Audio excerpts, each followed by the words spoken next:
Olá, pessoal, sejam muito bem-vindos a essa aula.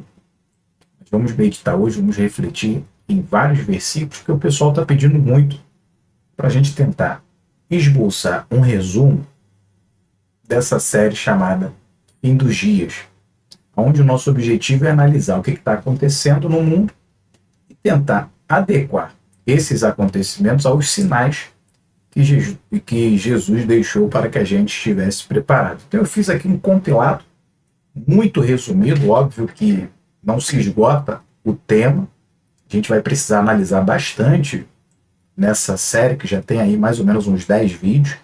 Se você puder, vai acompanhando lá desde o primeiro, veja o vídeo completo, tem muita informação, mas hoje eu vou tentar resumir e trazer um compilado de versículos que se baseiam essa nossa visão bíblica dos sinais dos tempos. E que, inclusive, a igreja precisa estar preparada, porque foi para isso que a igreja foi criada, para semear a palavra, para ser uma luz nas trevas, uma luz nesse mundo. Então, sem mais delongas, vamos começar. Se você gostar, inscreve aqui no canal, ative as notificações, dá o like aí, o gostei no vídeo, para que ele possa ser espalhado para o máximo possível de pessoas. Eu quero começar falando sobre Isaías, vou compartilhar aqui com vocês, pode ficar tranquilo.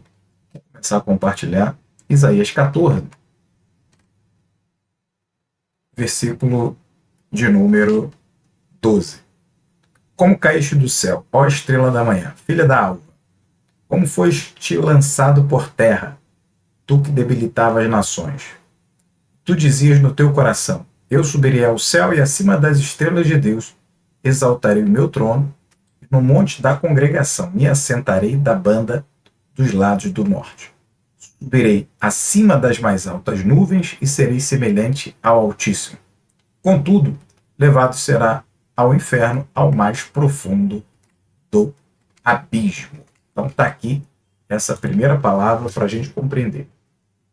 Tudo começa uma guerra espiritual nos ares, nas regiões celestes. Há um conflito onde o inimigo se rebela contra o nosso Deus. Então, esse conflito ele vai gerar efeito, mas ele aqui na terra, mas ele começa nos céus. O segundo versículo que eu quero compartilhar aqui com vocês é Efésios, capítulo de número 6, versículo de número 12, nos diz assim: porque não temos que lutar contra a carne e nem sangue, mas sim contra os principados, contra as potestades, contra os príncipes das trevas deste século, contra as hostes espirituais da maldade nos lugares celestiais. Então perceba que há aqui uma classe, um reino dividido em classes, principados, potestades, hostes espirituais da maldade, são hierarquias, são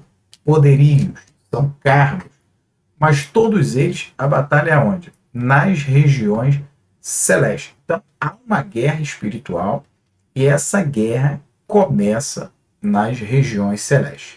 E Paulo está falando aqui à igreja de Éfeso que a nossa luta não é contra a carne, mas nós temos uma luta. Ele diz, e sim contra, e aí é que a gente precisa estar sempre atento a isso como a igreja do Senhor. Isso me leva a uma segunda conclusão, que nós temos dois reinos.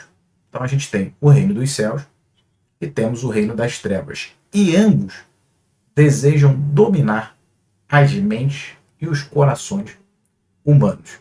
Vamos analisar a segunda epístola de Paulo aos Coríntios, capítulo 4, versículo 4. Vou ler aqui com você, que diz assim: nos quais o Deus deste século, então Deus com D minúsculo, que é o inimigo das nossas almas, cegou os entendimentos dos incrédulos, para que não lhes resplandeça a luz do Evangelho, a glória de Deus, que é a imagem de Deus. Então tem aqui um versículo claro de que essa batalha, essa guerra, é pelo controle das mentes e dos corações humanos. O inimigo, que ele tem primazia na terra, domina, ele cega o entendimento daqueles que não creem, para que a luz do Evangelho não resplandeça, não liberte esta pessoa. Então a gente tem uma segunda conclusão, que o reino dos céus e o reino das trevas estão batalhando pelo domínio dos seres humanos. E esses conflitos, eles geram disputas. Eles começam no céu, nos lugares celestiais, mas ele gera efeito aonde? Aqui na Terra, porque é onde o ser humano está e é onde que é o objeto, tanto do reino dos céus quanto do reino das trevas, a destruição da humanidade e a salvação do ser humano. Então, vamos começar analisando o segundo epístola de Paulo a Timóteo, mais um versículo para você, capítulo de número 3, versículo de número 1, que diz assim, ó, sabe, porém, isto, que nos últimos dias sobrevirão tempos trabalhosos. Então, nos últimos dias, nos derradeiros tempos, teremos dificuldade. Os dias ficarão mais difíceis. Por quê? Paulo responde no versículo de número 2.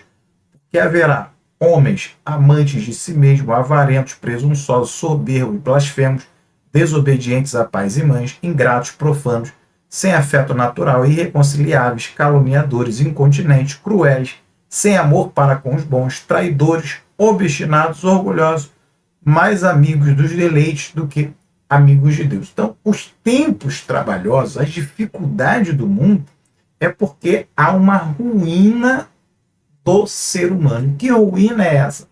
Tecnológica, ruína financeira, ruína econômica, ruína física, doenças, epidemias? Não.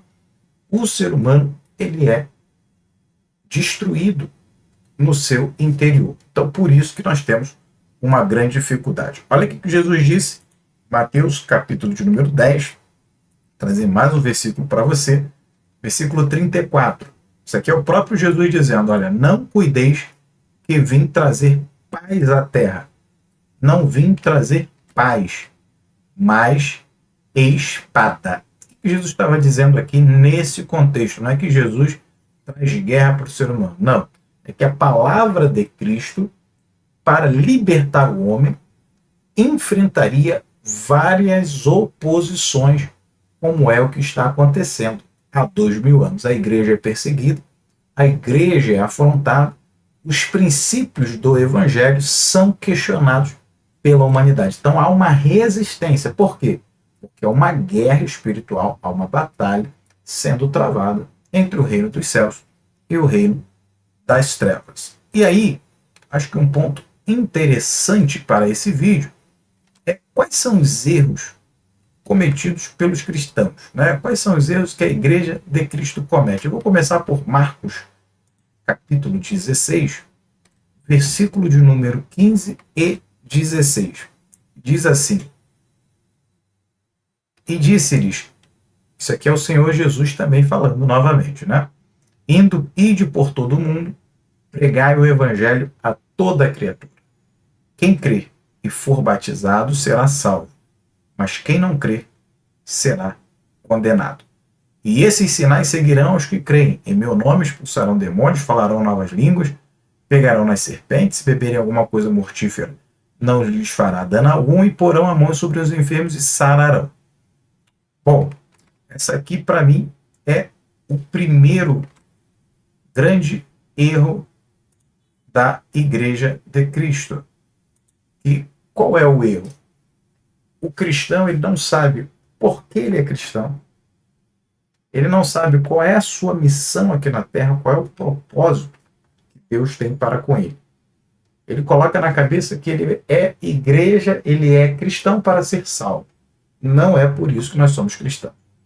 Uma vez que somos salvos por Jesus, somos imediatamente salvos a partir do momento que reconhecemos o Senhor como nosso remidor, como nosso salvador. Então, a salvação ela é imediata. Se você está arrependido verdadeiramente dos seus pecados e você reconhece Jesus como o único e suficiente salvador, automaticamente você recebeu a inscrição do seu nome no livro da vida. Então, você é salvo imediatamente. Tornar-se igreja, ser igreja, também é um processo imediato. E óbvio que você, no decorrer da sua caminhada, você vai sendo edificado, você vai amadurecendo, você vai crescendo. Mas por que essa caminhada cristã pós-salvação, durante a sua salvação? Por que você continua aqui na Terra? Porque o propósito de Cristo para a igreja já que o Senhor já nos salvou quando morreu na cruz do Calvário, e basta que nós reconheçamos isso e, como eu falei, repito, né, possamos reconhecer nossos pecados, nos arrependermos e alcançarmos a salvação através do sacrifício de Cristo. Nós estamos aqui e continuamos como igreja porque temos uma missão de levar esse evangelho a toda criatura. E isso deve fazer com que a igreja seja relevante na face da terra. A igreja não pode ser qualquer uma. A igreja precisa fazer história. A igreja precisa se posicionar. E esse erro aqui, às vezes a pessoa não consegue perceber, porque ele diz, olha, eu já vou na igreja uma vez por semana, 3 vezes por semana, 5 vezes por semana, enfim. Mas o evangelho não se limita ao templo, porque o que você diz de ir à igreja significa ir ao templo, porque você é igreja. E apesar do templo ter, sim, uma função importante, não vou falar aqui nesse vídeo para não estender, tem pessoas que discriminam o templo, eu não preciso de templo. Você precisa, obviamente, de Cristo. Mas o templo tem uma função importante da qual eu não vou meditar aqui com vocês. Porém, o evangelho não se resume a ir a um templo. Ou cultuar a Deus, apesar do culto ao Senhor ser de extrema importância para a nossa vida devocional com Ele, para o nosso relacionamento. Só que o ponto que eu quero chegar é, ser igreja exige uma missão, o cumprimento de um propósito, o cumprimento de um objetivo. E isso não se dá eu sentando uma vez, ou seja lá quantas vezes na semana, num templo para ouvir alguém pregar, ou cantar um louvor, ou apenas ofertar. Tudo isso faz parte. Mas a missão da igreja ela vai muito além. A missão da igreja significa ser o agente de Deus. Ser o agente do Senhor nessa batalha, nessa guerra.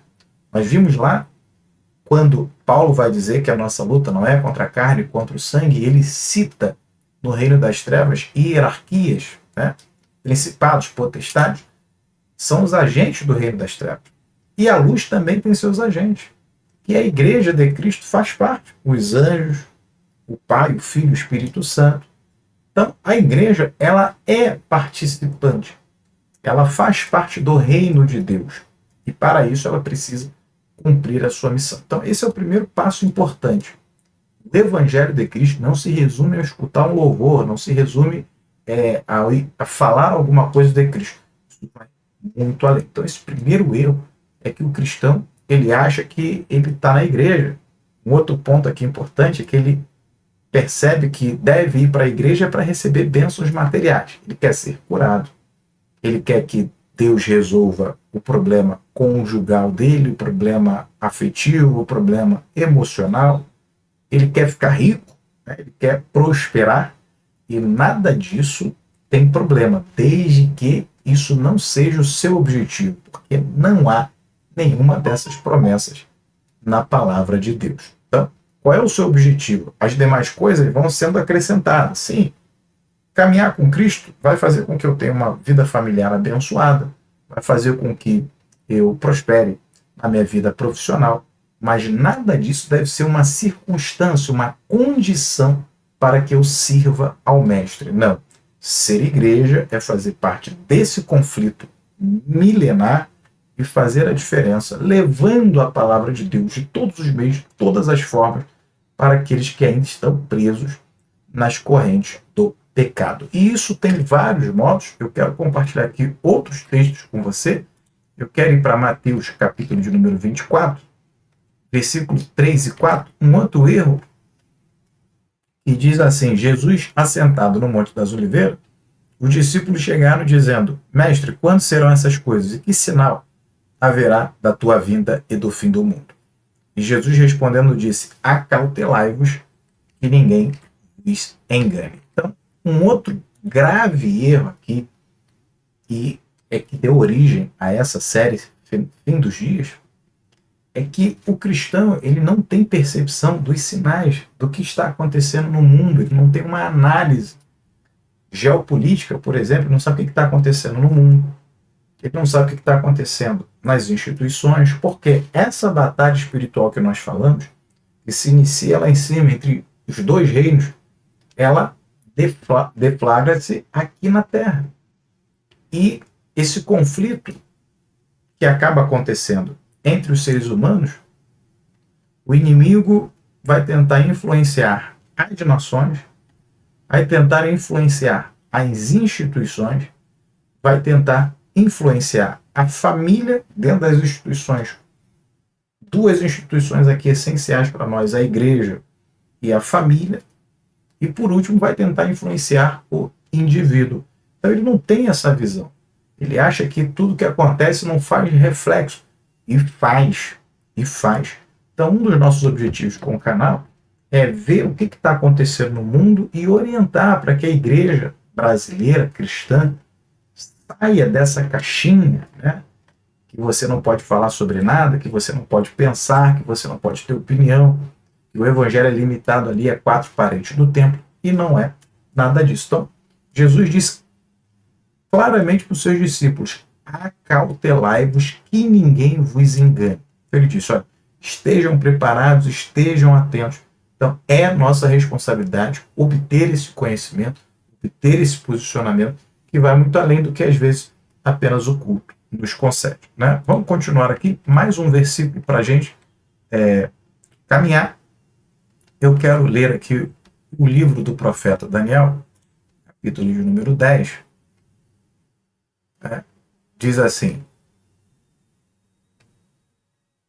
versículo 14: agora vim para te fazer entender o que há de acontecer ao teu povo nos derradeiros dias, porque a visão é ainda para muitos dias. Então, outro erro que a gente observa sempre na igreja, que ela não está compreendendo a batalha entre as nações, entre as instituições. Daniel estava ali, depois você lê todo o capítulo de Daniel, capítulo 10, para você compreender melhor esse contexto. Ele recebeu a visão de um anjo, e o anjo estava falando sobre acontecimentos que estavam ocorrendo entre o reino da Pérsia e entre os judeus.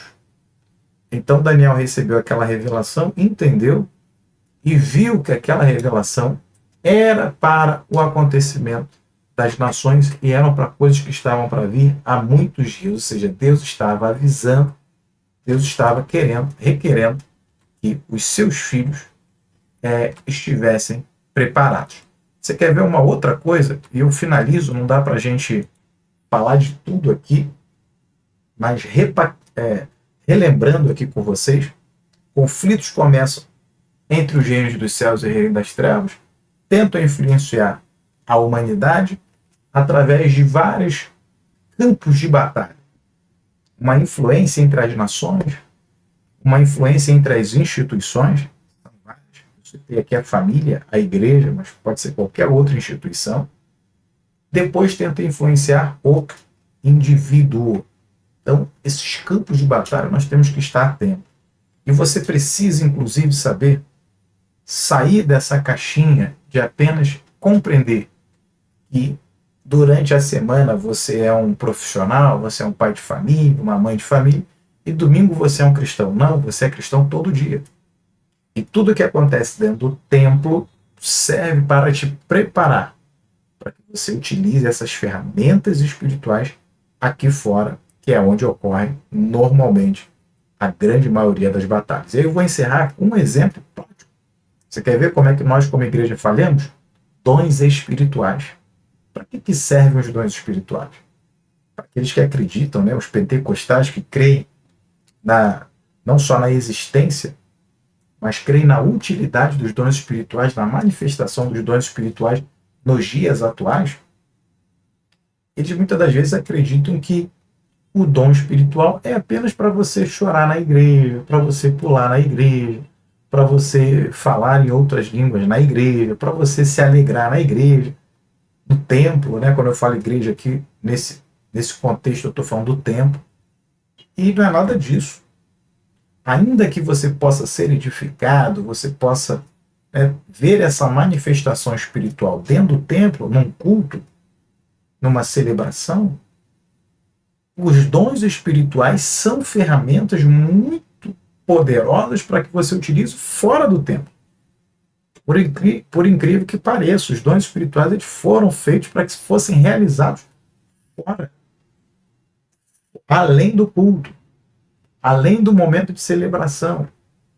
E hoje a igreja pentecostal utiliza os dons espirituais tão somente, ou pelo menos na grande maioria das vezes, dentro das suas reuniões espirituais. Então, vamos finalizar?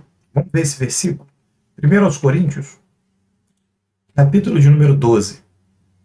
A gente não vai falar, que não vai dar uma aula aqui acerca dos dons. Vamos só pincelar alguns versículos aqui. Primeiro, 1 Coríntios 12, 1. Olha o que Paulo diz. Acerca dos dons espirituais, não quero, irmãos, que sejais ignorantes. O que é ignorante? É aquele que desconhece, ignora. Tá? Paulo não está xingando ninguém aqui, ele está chamando ninguém de estúpido. Hoje você chamar alguém de ignorante é uma ofensa, mas o que ele está dizendo é, não quero que vocês desconheçam esse tema. Agora vamos lá, ao versículo 4. Ora, há diversidade de dons, mas o Espírito é o mesmo. Há diversidade de ministérios, mas o Senhor é o mesmo. E há diversidade de operações, mas é o mesmo Deus que opera tudo em todos. Então, primeiro a gente já começa, fritando a cabeça de alguns crentes, que acham que é tudo a mesma coisa. Não. A gente falou aqui, há diversidade de dons, há diversidade de ministérios e há diversidade de operações. Então, para o mesmo conceito de dons espirituais, você tem diferente forma do Espírito Santo agir, apesar de ser o mesmo Espírito. Então, às vezes, você pode ter o mesmo dom espiritual, por exemplo, de um irmão, de uma irmã, mas a manifestação, a operação ser diferente. Então, são coisas que são conhecimentos básicos que o próprio cristão está ali, ele é ignorante, ele desconhece. E qual é o ponto-chave? A gente não está dando uma aula aqui da doutrina do Espírito Santo, mas o ponto-chave que eu quero trazer para a nossa reflexão é que, se você não sabe nem conceitos básicos da utilização, da manifestação, da diversidade dos dons espirituais, da diversidade da operação do Espírito Santo, para que você quer esse dom? Então a igreja te incentiva, busca os dons, mas para quê? Qual é o objetivo?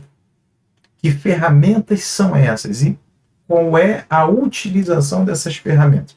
Já parou para pensar? Então você quer esses dons para quê? Você não sabe nem quais são os dons, você não sabe nem a diversidade desses dons. E eu não estou dizendo para você não buscar não, tá? Estou dizendo para você aprender a ter esses dons, saber a função desses dons e principalmente qual é o objetivo, por que o Espírito Santo nos coloca essas ferramentas, nos mune, nos capacita, nos reveste dessas ferramentas. Tem um objetivo, é aquilo que eu falei. O objetivo é que você utilize lá fora, que você seja equipado para as batalhas, as guerras espirituais que se dão entre o confronto do reino das trevas e o reino da luz. E não só para a sua edificação própria na hora de um culto, de uma vigília, de um congresso, de uma festividade. Vamos continuar aqui? Olha, mas a manifestação do Espírito, versículo 7, é dada a cada um para o que for útil. Então veja, útil. Não é porque você gosta daquele dom, que você acha ele mais bonito, ou que o dom tal, ele segundo a igreja, ele é mais importante ou menos importante. Não, é para o que for útil. Utilidade. É uma ferramenta para ser usada numa batalha. Para nós finalizarmos, diz aqui, olha, mais um só, versículo 11. Vou com vocês, mais um só. É o mesmo Espírito, mais um só, e o mesmo Espírito opera todas essas coisas, repartindo particularmente a cada um como quer. Então, quem determina, quem quer, é o Espírito Santo. E ele não quer do nada, é porque ele tem os seus objetivos, tem os seus propósitos. Então, para nós finalizarmos, que você compreenda, que você entenda, que você se prepare cada dia, como ser humano, como pessoa. Tem cristãos que desconhecem a necessidade, porque essa guerra, como eu falei, vai acontecer entre as nações, nas instituições, na família e vai chegar até ele. Então, é um cristão, às vezes, que desconhece o conceito da tridimensionalidade do ser humano. O ser humano ele é corpo, alma e espírito. Então, por exemplo, você tem batalhas no corpo. E quando eu falo corpo, eu não estou falando só daqui dos órgãos humanos. Estou falando da questão humana, da questão material. Ele tem a alma. A alma está ligada a questões afetivas, emoções. Ele tem o espírito, que está mais ligado à sua fé, à sua espiritualidade. Então, se ele não sabe colocar isso no lugar, ele vai ser confrontado dentro da sua casa, dentro da sua família, e ele vai ter sérias dificuldades. Então, ele precisa investir, por exemplo, quando a gente fala de corpo, investir na educação, investir na profissionalização, para que ele consiga, com o suor do seu rosto, alcançar o seu pão de cada dia. Mas não é só isso. A minha fé não é baseada só nisso. Vou para a igreja para ganhar dinheiro, vou para a igreja para ficar rico. Não. Que aí entra o contexto da alma. A alma não é alimentada.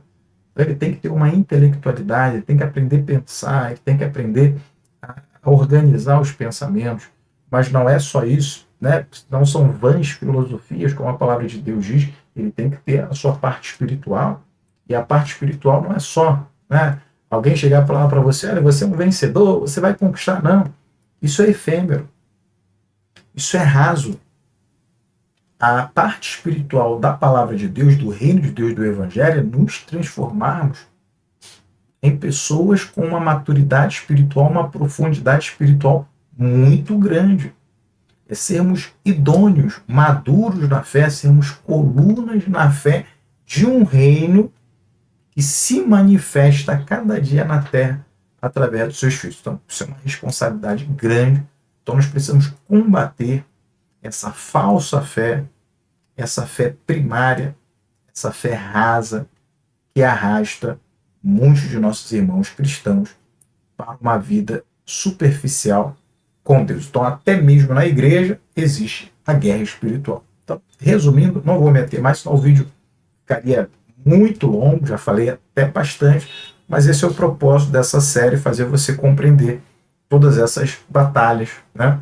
Começa lá em cima, as nações, o que está acontecendo nas nações, o que está acontecendo nas instituições, na igreja, na educação, na cultura, na política, na economia, você vai ter uma noção. Depois vamos para a família, quais são os conflitos na família, e por último chegamos até você, né? Corpo, alma, espírito, tratar você dentro dessas três partes. Então, tem algumas séries aqui que nós já colocamos no canal, seja muito bem-vindo. Mais uma vez eu peço, se inscreva, dê o like e acompanhe sempre a gente. Se você tiver alguma dúvida, tiver alguma necessidade com mais urgência, coloque nos comentários, né? Dedique aí, indique temas sugestivos que nós vamos, dentro da nossa disponibilidade, apresentando aqui com vocês e aprendendo juntos para que alcancemos aquele bom país que é a Nova Jerusalém, que está aguardando todos nós. Deus abençoe você sempre. Fique com Deus.